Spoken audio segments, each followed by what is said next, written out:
নির্বাচন পরবর্তী সহিংসতায় উত্তপ্ত ভারতের পশ্চিমবঙ্গ।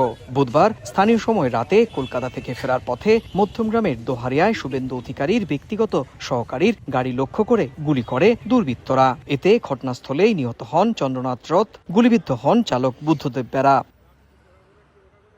এই ঘটনার পর রাজ্য জুড়ে থমথমে পরিস্থিতি বিরাজ করছে। হামলায় জড়িতদের ধরতে চলছে সাঁড়াশি অভিযান। এরই মধ্যে তদন্ত শুরু করেছে পুলিশ।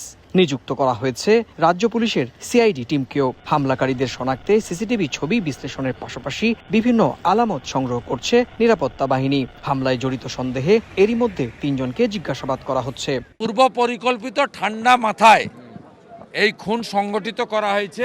গত ২-৩ দিন ধরে রেকি করে একটি ফলস নাম্বার প্লেট লাগানো গাড়ি নিয়ে এটা করা হয়েছে।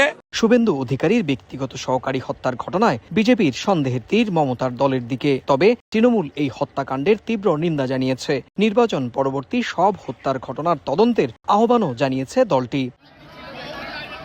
এদিকে বিধানসভা নির্বাচনের ফল ঘোষণার পর থেকেই রাজ্যের বিভিন্ন জায়গায় বিজেপি ও তৃণমূল কর্মীদের মধ্যে সংঘর্ষের খবর পাওয়া গেছে।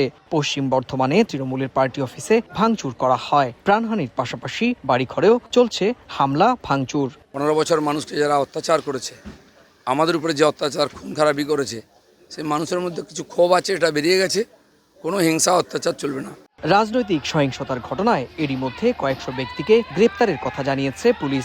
রাজ্য জুড়ে চলা সহিংসতা থামাতে মোতায়েন করা হয়েছে বিপুল সংখ্যক কেন্দ্রীয় বাহিনী।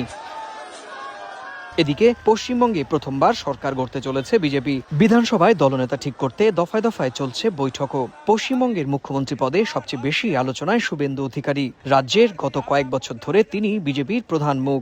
ভবানীপুরে মমতাকে হারানোর পর তার মুখ্যমন্ত্রীর এই দাবি আরও জোরালো হয়েছে।